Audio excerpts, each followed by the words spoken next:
Today we're at the range, and with the 79th anniversary of D-Day being right around the corner, I wanted to do something a little bit special. Just happened to be perfect timing because I just happened to pick up yet another one of my absolute dream bucket list guns. The semi-auto version, of course, because, well, unless one of you all want to donate me $20,000 or so, it's only going to be semi, unfortunately. Full auto transferables are very expensive. But today we're going to shoot for the first time. Just picked this up yesterday, and I'm looking forward to this one. Like I said, this has been a childhood dream gun, so let me show you what it is.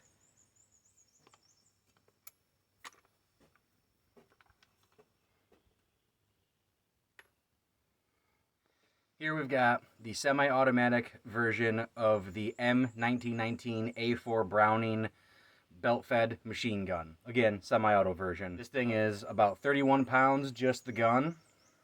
I've got a tripod set up, so let's get down to the range and give it a test. Hopefully, fingers crossed, everything goes well, and we'll be able to feed a belt through it.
So the first 25 round belt was a success, no issues whatsoever. It fed with the steel links just fine.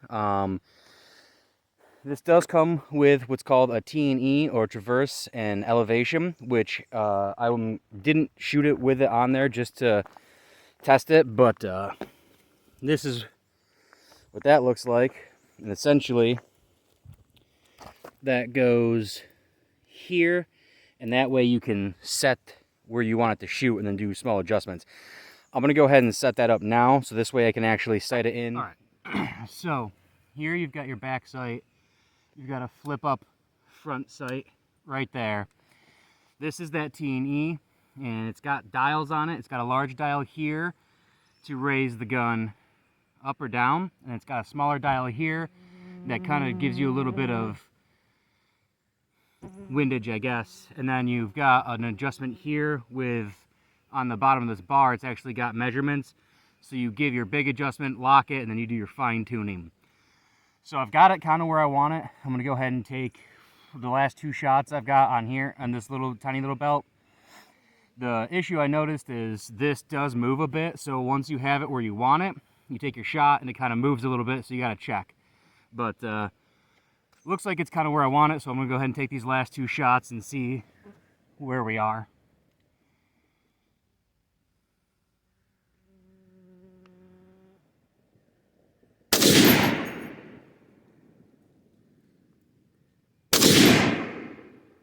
You can see how the gun kind of hops. Alright, so those are the last two. Looks like it's just starting to sprinkle a little bit. Hopefully it doesn't open up. Said it's supposed to be nice out, but... So what we've got here is, on top of the front sight, you've got this little lever that you just pull back, which pops your cover. So once you do that, you've got a little lever that you pull up. You want to make sure that you've got one empty one, and you're going to place that in here. You're going to push that lever down. Make sure that little guy is to the left. You're going to bring that down. You'll rack once, rack twice. It kicks that first empty one out. And now we should be good to go. Now, the weird thing about the trigger is it doesn't pull back, it pulls up. So at first, that's kind of weird to get used to.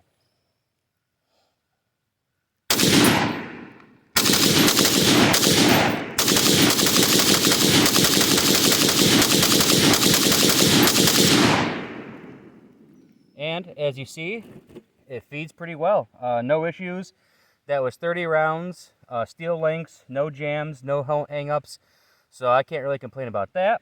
I know I said I wasn't going to burn through ammo, but I'm an idiot. So this is supposed to be able to take cloth belts or metal links. We just tested a bunch of metal links, and that fed flawlessly.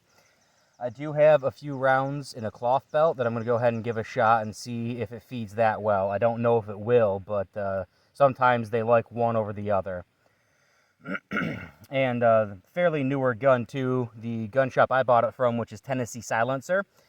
So shout out to them. Those guys are awesome. They really helped me out. The owner, Rob, went through this whole gun with me, showed me how to headspace it, showed me how to take it apart, and made sure it fired well. So that was super awesome. He said he only put about 50 rounds through it prior, so he couldn't remember if it liked links or belts, but like I said, as we saw, the links are no issue. So let's give the cloth belt a little try and see how that goes. No guarantee, but so cloth belt. I think there's only 20 rounds on it.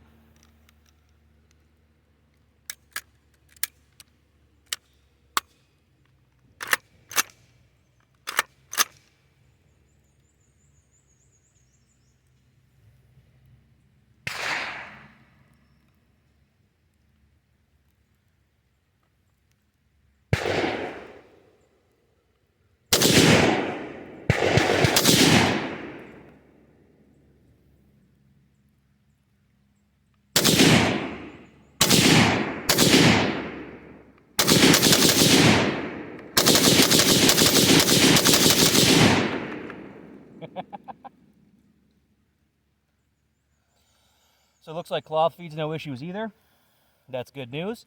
So I've got links and cloths both feed through it without any hiccups, even on somewhat rapid fire. I gotta get used to that trigger just going up. That's so weird, but this thing is fucking fun. That's such a beautiful gun.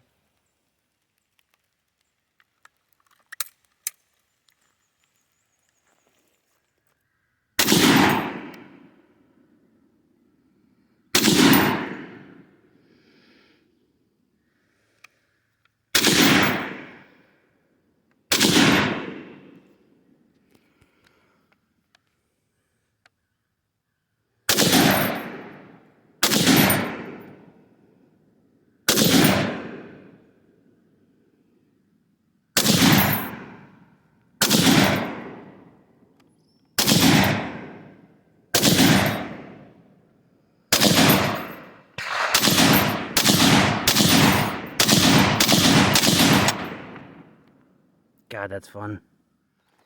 So one thing I do want to get for this is a clamp that goes over the barrel and a little handle so you can pick it up if you ever need to.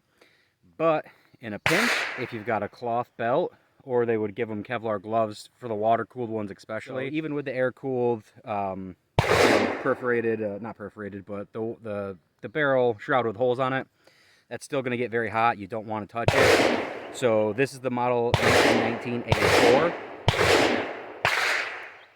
The model 1919a6 actually had a stock built onto the back of it, and it had a little handle in the front so you could pick it up and move with it. But again, another thing you could do if you ever had to is you could pick it up and hip fire it, which I have seen videos of some crazy bastard doing that in the Congo. And that guy, cocaine, lots and lots of cocaine, I would have to assume. But I'll show you real quick. I am out of ammo, just as a full disclosure. But I'll show you real quick. If you have cloth belt, you can make it work and do the same kind of thing if you ever needed to. If you're running full auto and the barrel's real hot, which it is pretty warm just from shooting it relatively quick. But like I said, kind of just a pinch. If you have cloth belt, this will work. You can pop out the T&E. Take the cloth belt, grip, you'll be good to go. And now you can move without burning your hand, or you can hip fire. Well, that's it for you guys. Hope you all enjoyed the video.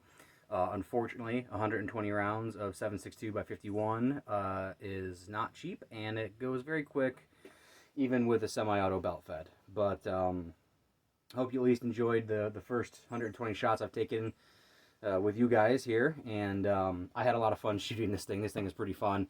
Like I said, the weird part is that trigger actually gets pulled up instead of in. So, you know, used to kind of quicker, it's a little bit weird to try to rapid fire that, but, you know, also, you know, it's not cheap. So I was not going to do that, and then as soon as I started shooting it, I had to, because it's a 1919. You can't just sit there and go, bah, bah. That's not as fun. But all that aside, this one was a lot of fun to shoot. This has been a bucket list dream gun for a very long time. I'll do a more history. I'll do more of like a history video next week. This was more just a couldn't wait to get to the range, and I wanted to get it up and shoot it before the 79th anniversary of D-Day, just because this is a World War II gun that would have been used on landing crafts and stuff like that, landing on the beaches, and obviously used by the soldiers making their way up to the beach as well. So a little bit of World War II history. So yeah, like I said, I hope you guys enjoyed. Give it a like, don't forget to subscribe, and until next time, be good.